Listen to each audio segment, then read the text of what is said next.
Good morning students.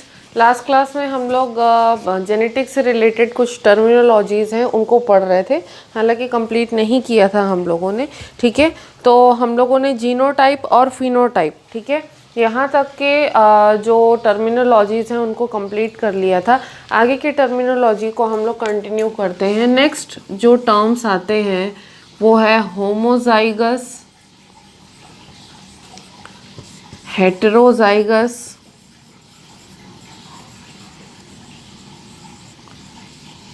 Hemizygous,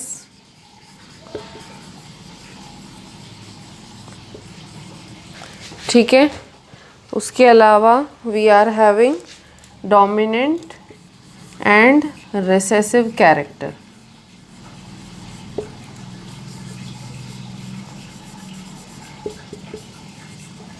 ठीक है, अब होमोजाइगस का क्या मीनिंग होता है? होमोजाइगस का मीनिंग होता है कि अगर हम लोग जैसे वर्ड को स्प्लिट करके देखें, होमो और यहाँ हेट्रो, तो होमो का मीनिंग होता है सेम या सिमिलर, ठीक है, और हेट्रो का मीनिंग होता है डिसिमिलर या डिफरेंट।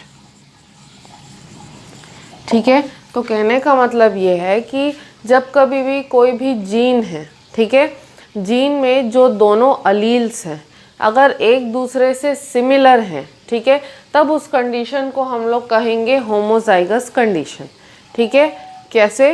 कोई भी जीन है कोई भी क्रोमोसोम पे, ठीक है, उस जीन के जो दोनों अलील्स हैं, ठीक है, अगर दोनों अलील्स एक दूसरे से सिमिलर होंगे then it will be known as the homozygous condition. ठीक है, लेकिन अगर जीन पे जो दोनों अलील्स है दोनों डिसिमिलर है, दोनों डिफरेंट हैं, ठीक है, तब कौन सा कंडीशन हो जाएगा? तब हो जाएगा हेट्रोजाइगस कंडीशन। ठीक है, तो दोनों अलील्स सिमिलर हैं तो होमोजाइगस, और दोनों अलील्स एक दूसरे से डिफरेंट हैं तो हेट्रोजाइगस। उसके बाद एक थर्ड कंडीशन आती है हेमीजाइगस। ठीक है, हेमीजाइगस का मीनिंग क्या है कि जीन जो प्रेजेंट है, ठीक है, वो सिर्फ सिंगल कॉपी में प्रेजेंट है। ठीक है, जीन प्रेजेंट तो है लेकिन जीन सिर्फ सिंगल कॉपी में प्रेजेंट है एक डिप्लॉयड सेल के अंदर। ठीक है, अब हेमीजाइगस कंडीशन जो है वो ज़्यादातर ऐसे कंडीशन में पाई जाती है जहाँ पर कोई पर्टिकुलर जीन जो है वो एक्स या वाई क्रोमोसोम पर हो। ठीक है, अगर एक्स क्रोमोसोम है या वाई क्रोमोसोम है जो कि ह्यूमन बींग्स में सेक्स को डिसाइड करने का काम करता है, ठीक है, तो एक्स या वाई क्रोमोसोम के ऊपर अगर कोई जीन प्रेजेंट है तब उस कंडीशन में ज़्यादातर हेमीजाइगस कंडीशन देखने के लिए मिलता है। जैसे कि अगर कोई ह्यूमन मेल है, ठीक है, उसके अंदर एक्स क्रोमोसोम और वाई क्रोमोसोम दोनों रहेगा, एक्स वाई हो जाएगा उसके क्रोमोसोम्स का कॉम्बिनेशन। ठीक है, तो अगर कोई जीन सिर्फ एक्स पर है या कोई जीन सिर्फ वाई पर है तो उस कंडीशन में उस ह्यूमन मेल के अंदर वो जो जीन है बिकॉज एक्स या वाई क्रोमोसोम पर है इस रीज़न से एक सिंगल कॉपी में ही प्रेजेंट रहेगा। ठीक है, इस कंडीशन को हम लोग हेमीजाइगस कंडीशन कहते हैं। ठीक है, उसके बाद आता है डोमिनेंट कैरेक्टर या रिसेसिव कैरेक्टर या फिर डोमिनेंट फैक्टर या रिसेसिव फैक्टर आता है। तो डोमिनेंट का मतलब ये है कि भाई जब दो पेरेंट्स हैं दोनों के बीच में रिप्रोडक्शन हो रहा है और उनका जो ऑफस्प्रिंग प्रोड्यूस हो रहा है, ठीक है, तो उस ऑफस्प्रिंग को हम लोग कहेंगे F1 जनरेशन। F का फुल फॉर्म होता है फीलियल। ठीक है, तो F1 जनरेशन हम लोग उसको कहेंगे। तो F1 जनरेशन के अंदर जो जो कैरेक्टर्स एक्सप्रेस होते होंगे उन कैरेक्टर्स को हम लोग कहेंगे डोमिनेंट कैरेक्टर्स। ठीक है, और F1 जनरेशन में जो कैरेक्टर्स एक्सप्रेस नहीं हो पाते हैं वो सब्सिक्वेंटली F2 या F3 जनरेशन में जाकर के एक्सप्रेस होते हैं, तो उन कैरेक्टर्स को हम लोग कहते हैं रिसेसिव कैरेक्टर्स। ठीक है, तो डोमिनेंट कैरेक्टर जो है वो रिसेसिव कैरेक्टर को डिस्ट्रॉय नहीं करता लेकिन सिर्फ उसको ओवरटर्न कर देता है, ओवर पावर कर देता है। तो क्योंकि डोमिनेंट फैक्टर जो है उसकी एक्सप्रेसिबिलिटी ज़्यादा होती है इसीलिए वो इजीली एक्सप्रेस हो जाता है, और रिसेसिव फैक्टर जो होता है उसकी मतलब एक्सप्रेसिबिलिटी जो है, ठीक है, वो कम होती है। इस वजह से वो F1 जनरेशन में एक्सप्रेस नहीं हो पाता है, लेकिन सब्सिक्वेंटली F2 और F3 जनरेशन में जा कर के जो रिसेसिव फैक्टर है वो भी एक्सप्रेस होगा। ठीक है। लेकिन सिर्फ किस कंडीशन में एक्सप्रेस होगा कि सिर्फ होमोजाइगस कंडीशन में ही एक्सप्रेस होगा। फॉर एग्जांपल अगर इस तरीके का कॉम्बिनेशन हो टॉलनेस को लेकर के, हाइट को लेकर के, तो क्योंकि एक डोमिनेंट फैक्टर प्रेजेंट है तो ये इंडिविजुअल टॉल ही निकलेगा, ठीक है। या फिर अगर डबल कैपिटल टी है तो ये इंडिविजुअल भी क्या है, टॉल ही निकलेगा।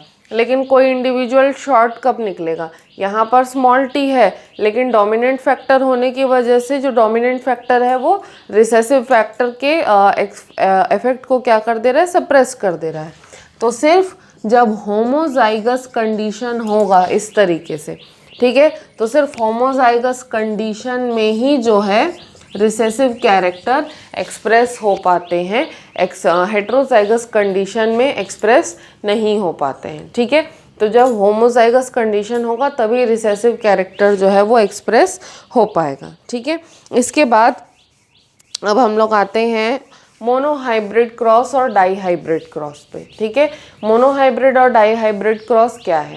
मोनोहाइब्रिड क्रॉस वो क्रॉस है जहाँ पर दो प्लांट्स को ही मान के चलते हैं हम लोग, दो प्लांट्स के बीच में किसी एक पर्टिकुलर कैरेक्टर के इनहेरिटेंस को चेक करने के लिए अगर हम रिप्रोडक्शन करवाते हैं, क्रॉस करवाते हैं, तब उस क्रॉस को हम लोग कहते हैं मोनोहाइब्रिड क्रॉस, ठीक है। फिर से बोल रही हूँ कि अगर कोई दो प्लांट्स है, ठीक है, दोनों प्लांट्स के बीच में हम लोग रिप्रोडक्शन करवाते हैं, किस लिए? किसी एक कैरेक्टर के इनहेरिटेंस को चेक करने के लिए, या एक कैरेक्टर के इनहेरिटेंस का जो पैटर्न है उसको समझने के लिए अगर हम लोग दो प्लांट्स के बीच में रिप्रोडक्शन यानी कि क्रॉस करवाते हैं तब उसको मोनोहाइब्रिड क्रॉस कहते हैं, ठीक है। अगेन फिर से रिपीट कर रही हूँ कि दो प्लांट्स के बीच में, ठीक है, एक कैरेक्टर के इनहेरिटेंस को चेक करने के लिए या स्टडी करने के लिए अगर हम लोग दो प्लांट्स हैं उनके बीच में क्रॉस कराते हैं, रिप्रोडक्शन करवाते हैं, तब उस तरीके के क्रॉस को हम लोग कहते हैं मोनोहाइब्रिड क्रॉस, ठीक है। सिमिलरली एक और क्रॉस है जिसको हम लोग कहते हैं डाईहाइब्रिड क्रॉस,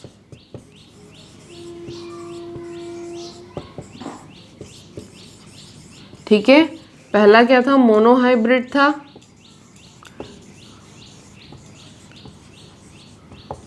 ठीक है। अब डाईहाइब्रिड क्रॉस क्या है? सेम चीज़ है कि जब कभी भी दो कैरेक्टर्स, ठीक है, कोई भी दो कैरेक्टर्स, जैसे टॉलनेस मतलब हाइट का कैरेक्टर हो सकता है, फ्लावर का कलर हो सकता है, या हाइट हो सकती है और फ्लावर का पोजीशन हो सकता है, तो कोई भी दो कैरेक्टर है, ठीक है। अगर कोई भी दो कैरेक्टर के इनहेरिटेंस को स्टडी करने के लिए हम दो प्लांट्स के बीच में क्रॉस करवाते हैं तब उसको हम लोग क्या कहते हैं? डाईहाइब्रिड क्रॉस, ठीक है। मोनोहाइब्रिड में एक कैरेक्टर के इनहेरिटेंस को स्टडी करने के लिए क्रॉस करवाते हैं, डाईहाइब्रिड क्रॉस में दो कैरेक्टर्स को एक साथ स्टडी करने के लिए हम लोग क्रॉस करवाते हैं। सिमिलरली एक ट्राई हाइब्रिड क्रॉस भी होता है, ट्राई हाइब्रिड क्रॉस में हम लोग जो है एक साथ तीन कैरेक्टर्स के इनहेरिटेंस को स्टडी करने के लिए क्रॉस करवाते हैं, ठीक है। लेकिन अभी आप लोगों के लिए ट्राई हाइब्रिड क्रॉस तक जाने की ज़रूरत नहीं है, आप लोग मोनो हाइब्रिड और डाई हाइब्रिड क्रॉस को ही जो है आप लोग क्या करोगे? आप लोग उसको स्टडी करोगे, ठीक है। अब ये जो टर्मिनोलॉजीज़ हैं ये मैंने आप लोगों को समझा दिया, मैंने आपको इसका पिक्चर भी क्लिक करके भेज दिया है। तो आई होप कि आपको ये जो टर्मिनोलॉजीज़ हैं उसमें कोई डाउट्स या उसमें कोई इश्यूज़ या प्रॉब्लम्स नहीं होंगे, ठीक है। अब हम लोग आते हैं हमारा जो नेक्स्ट टॉपिक है उस पे। हमारा जो नेक्स्ट टॉपिक है वो है मेंडलिज्म, ठीक है। मेंडलिज्म का मीनिंग क्या है? मेंडलिज्म का मीनिंग है कि मेंडल ने जो पोस्टुलेट्स बताए थे, ठीक है, उन पोस्टुलेट्स के बेसिस पे हमने इनहेरिटेंस के लॉज बनाए हैं, ठीक है। तो बेसिकली मेंडलिज्म में हमको इनहेरिटेंस के जो लॉज हैं उनको पढ़ना है। उसके बाद मोनोहाइब्रिड और डाई हाइब्रिड क्रॉस को यूज़ करते हुए, ठीक है, मेंडल ने जो लॉज बनाए थे, मेंडल ने जो पोस्टुलेट्स बनाए थे, उन लॉज को या उन पोस्टुलेट्स को हमको एस्टैब्लिश करने की कोशिश करना है, ठीक है। तो हमारा जो नेक्स्ट टॉपिक है वो है मेंडलिज्म, और मेंडलिज्म के अंदर जो हमारा सब टॉपिक रहेगा वो रहेगा इनहेरिटेंस ऑफ वन जीन। ठीक है, टॉपिक क्या है? मेंडलिज्म, और इसके अंदर का जो सब टॉपिक है वो है इनहेरिटेंस ऑफ वन जीन। ठीक है, अब मेंडलिज्म है क्या? ठीक है, मेंडलिज्म में ये है कि जो बेसिक प्रिंसिपल्स होते हैं इनहेरिटेंस के, ठीक है, उनको किसने फॉर्मुलेट किया था? उनको फॉर्मुलेट किया था मेंडल ने, और बाद में इसको जा कर के किसमें लॉज के फॉर्म में कन्वर्ट कर दिया गया। ठीक है, तो इसको हम लोग अब जो है इस टॉपिक के अंदर हम लोग पढ़ेंगे। ठीक है, तो हमारा जो सब टॉपिक है इनहेरिटेंस ऑफ वन जीन। ठीक है, तो इनहेरिटेंस ऑफ वन जीन जो है वो शो क्या करता है? वो शो करता है कि लॉ ऑफ डोमिनेंस किस तरीके से एस्टैब्लिश होता है। ठीक है, लॉ ऑफ डोमिनेंस के अलावा जो लॉ ऑफ सेग्रीगेशन है, ठीक है, वो किस तरीके से एस्टैब्लिश होता है, उसके बारे में हम लोग को बेसिकली डिस्कस करना है। ठीक है, अब इसमें जो है इनहेरिटेंस ऑफ वन जीन में सबसे पहले हम लोगों को यूनिट कैरेक्टर का प्रिंसिपल समझना है। ठीक है, यूनिट कैरेक्टर यानी कि जीन जो होता है, जीन का हमको प्रिंसिपल समझना है। ठीक है, तो इसमें ये है कि भाई हर ऑर्गेनिज्म है, हर ऑर्गेनिज्म के अंदर डिफरेंट डिफरेंट तरीके के कैरेक्टर्स होंगे। जैसे कि अगर हम लोग मटर के पौधे के बारे में ही बात करें, उसका हाइट या उसके फ्लावर्स का पोजीशन या उसके फ्रूट्स का पोजीशन, फ्रूट्स का कलर क्या आ रहा है, सीड्स का कलर क्या आ रहा है, उसके बाद में फ्लावर का कलर क्या है। ठीक है, तो इस तरीके से बहुत सारे कैरेक्टर्स जो है मटर के पौधे में भी प्रेजेंट है। सिमिलरली वैसे ही बहुत सारे कैरेक्टर्स जो है हर ऑर्गेनिज्म के अंदर प्रेजेंट रहते हैं। ठीक है, अब हम लोग जो है हमारी कॉम्प्लेक्सिटी ज़्यादा है, तो भाई हमारे अंदर कैरेक्टर्स जो हैं वो बाकी ऑर्गेनिज्म के कंपैरिजन में ऑब्वियसली ज़्यादा ही होंगे। ठीक है, तो हर ऑर्गेनिज्म के अंदर लार्ज नंबर ऑफ कैरेक्टर्स होते हैं। ठीक है, और हर कैरेक्टर जो है वो एक यूनिट के जैसे बिहेव करता है। ठीक है, हर कैरेक्टर एक यूनिट के जैसे बिहेव करता है, और हर कैरेक्टर को कंट्रोल करने के लिए, ठीक है, हर कैरेक्टर को कंट्रोल करने के लिए कि मतलब कितना एक्सप्रेस होगा, कैसे रेगुलेट होगा, है ना, तो हर कैरेक्टर को कंट्रोल करने के लिए हमारे पास क्या होते हैं? यूनिट फैक्टर्स होते हैं, और यही यूनिट फैक्टर्स क्या कहलाते हैं? जीन कहलाते हैं। ठीक है, अब ये जो जीन्स हैं कहाँ पर प्रेजेंट होते हैं? हमारे क्रोमोसोम्स के ऊपर प्रेजेंट होते हैं। ठीक है, अब इसके बाद जो सेकंड प्रिंसिपल है वो है प्रिंसिपल ऑफ पेयर्ड फैक्टर्स। ठीक है, पहला क्या था? प्रिंसिपल ऑफ यूनिट फैक्टर था। ठीक है, यानी कि जीन के बारे में डिस्कस किया। सेकंड है प्रिंसिपल ऑफ पेयर्ड फैक्टर्स। ठीक है, पेयर्ड फैक्टर्स कहने का मीनिंग क्या है कि कोई भी इंडिविजुअल है, कोई भी ऑर्गेनिज्म है, ठीक है, उसका हर कैरेक्टर जो है वो यूनिट फैक्टर्स के हेल्प से एक्सप्रेस होता है। यानी कि जो जीन है, जीन के जो दो अलील्स होते हैं, ठीक है, जीन के दोनों अलील्स के हेल्प से जो है हर कैरेक्टर किसी भी ऑर्गेनिज्म के अंदर क्या होता है? एक्सप्रेस होता है। ठीक है, अब ये जो अलील्स होते हैं ये दोनों सेम पोजीशन पे प्रेजेंट होते हैं क्रोमोसोम के ऊपर। ठीक है, कोई भी क्रोमोसोम है, ठीक है, क्रोमोसोम के ऊपर जो है सेम लोकेशन पे ये दोनों अलील्स हमेशा प्रेजेंट रहते हैं। लेकिन ये किस कंडीशन में है? कि अगर क्रोमोसोम होमोलोगस है, ठीक है, होमोलोगस क्रोमोसोम के ऊपर सिमिलर लोकेशन पे प्रेजेंट रहेंगे। ठीक है, और दोनों जो अलील्स हैं वो एक ही जीन को रिप्रेजेंट करने का काम करेंगे। ठीक है, अब ये जो जीन्स हैं ये या तो ये होमोजाइगस कंडीशन में भी, ये जो अलील्स हैं ये होमोजाइगस कंडीशन में भी रह सकते हैं, यानी कि इस तरीके से, या फिर हेट्रोजाइगस कंडीशन में रह सकते हैं इस तरीके से। ठीक है, तो होमोजाइगस और हेट्रोजाइगस दोनों कंडीशंस में जो है अलील्स प्रेजेंट रह सकते हैं। ठीक है, अब हम लोग आते हैं फर्स्ट लॉ पे जो कि मेंडल ने बताया था। पहला जो लॉ है वो है लॉ ऑफ डोमिनेंस। ठीक है, पहला लॉ क्या है? Law of dominance. ठीक है, लॉ ऑफ डोमिनेंस ये कहता है कि दोनों जो अलील्स हैं वो क्योंकि अलग अलग कैरेक्टर्स को या अलग अलग फॉर्म्स किसी भी कैरेक्टर का जो होता है उसको एक्सप्रेस करते हैं। जैसे हाइट का कैरेक्टर है तो उसमें एक अलील जो है वो टॉलनेस को एक्सप्रेस करेगा और एक अलील जो है वो ड्वार्फनेस को एक्सप्रेस करेगा। ठीक है, अब उन दोनों अलील्स में से, ठीक है, सिर्फ एक ही अलील है जो अपने आप को क्या करेगा, एक्सप्रेस करेगा। ठीक है, नेक्स्ट जनरेशन में दो अलील्स में से दोनों में से कोई भी एक ही अलील जो है अपने आप को एक्सप्रेस करेगा। ठीक है, तो दोनों अलील्स में से जो कोई भी अलील अपने आप को फर्स्ट जनरेशन में एक्सप्रेस करता है उसको हम लोग क्या कहते हैं, डोमिनेंट अलील कहते हैं या फिर उसको हम लोग डोमिनेंट फैक्टर कहते हैं। ठीक है, और ये जो दूसरा अलील है, ठीक है, वो अपना इफेक्ट जो है एक्सप्रेस नहीं कर पाता, शो नहीं कर पाता। ठीक है, डोमिनेंट कैरेक्टर क्योंकि एक्सप्रेस हो जाता है, डोमिनेंट फैक्टर एक्सप्रेस हो जाता है, तो उसके ऑपोजिट जो उसका कॉन्ट्रास्टिंग अलील है, ठीक है, वो एक्सप्रेस नहीं हो पाता। तो जो अलील एक्सप्रेस नहीं हो पाता है उसको हम लोग कहते हैं रिसेसिव फैक्टर। ठीक है, अब यहाँ पे एक क्रॉस मैं आप लोगों को बना करके दिखाऊंगी। ठीक है, उससे आप लोगों को ज़्यादा अच्छे से समझ में आएगा।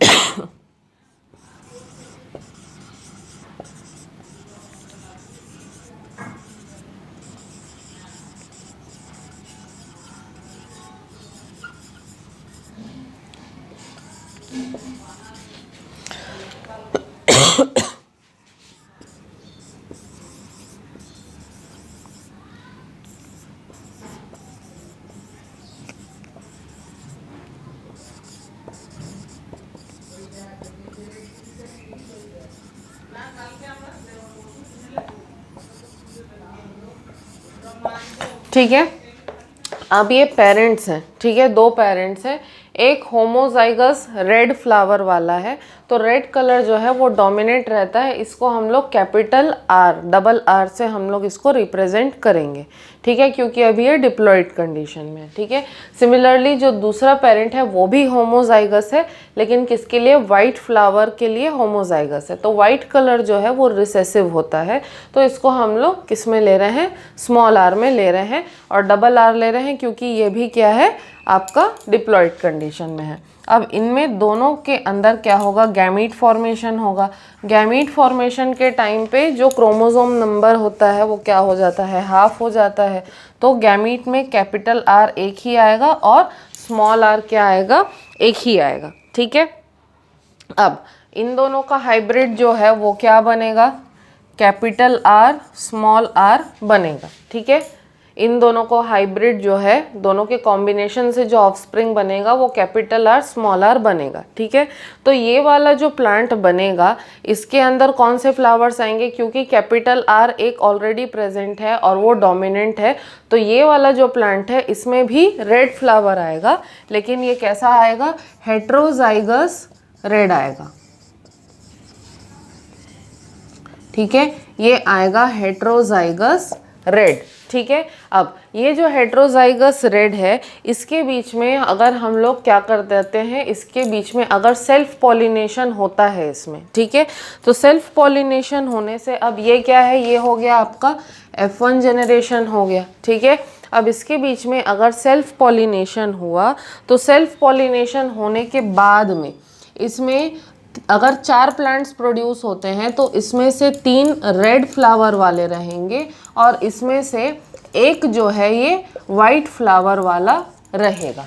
ठीक है, तो ये जो क्रॉस है ये क्या शो करता है कि जो F1 जनरेशन है, ठीक है, F1 जनरेशन में जो कैरेक्टर अपने आप को होमोजाइगस कंडीशन तो नहीं है, यहाँ पे हेट्रोजाइगस कंडीशन है, तो F1 जनरेशन में हेट्रोजाइगस कंडीशन रहने पर भी जो कैरेक्टर अपने आप को एक्सप्रेस कर जाए वो डोमिनेंट है, यानी कि रेड वाला। ठीक है, और ये जो जनरेशन है नेक्स्ट जनरेशन, ये कौन सी जनरेशन है, F2 जनरेशन है। ठीक है। तो F2 जनरेशन में अब देखो यहाँ पे F1 जनरेशन में जो रिसेसिव कैरेक्टर है वो एक्सप्रेस नहीं हो पाया, लेकिन जो F2 जनरेशन है उसमें रिसेसिव कैरेक्टर एक्सप्रेस हुआ। लेकिन ये सिर्फ तभी पॉसिबल है जब रिसेसिव कैरेक्टर जो है वो यहाँ के जैसे होमोजाइगस कंडीशन में हो तभी, ठीक है। तो रेशियो यहाँ पे देख रहे हो कि 3:1 का रेशियो जो है वो यहाँ पर निकल के आ रहा है, 3 रेड और 1 वाइट, ठीक है। तो ये जो रेशियो है 3:1 का, इस रेशियो को हम लोग कहते हैं मोनोहाइब्रिड रेशियो, ठीक है। क्योंकि मोनोहाइब्रिड क्रॉस का रेशियो है तो इसीलिए हम लोग इसको मोनोहाइब्रिड रेशियो बोलते हैं, और इस तरीके के क्रॉस को हम लोग क्या कहते हैं, मोनोहाइब्रिड क्रॉस कहते हैं, ठीक है। तो आज हम लोग यहीं पर कंक्लूड करते हैं। नेक्स्ट क्लास में हम लोग जो दूसरे लॉज हैं, ठीक है, उनके ऊपर फोकस करते हुए आगे हम लोग बढ़ेंगे। अंटिल देन आज की कोई भी टॉपिक में आपको डाउट है तो you can ask me. Thank you.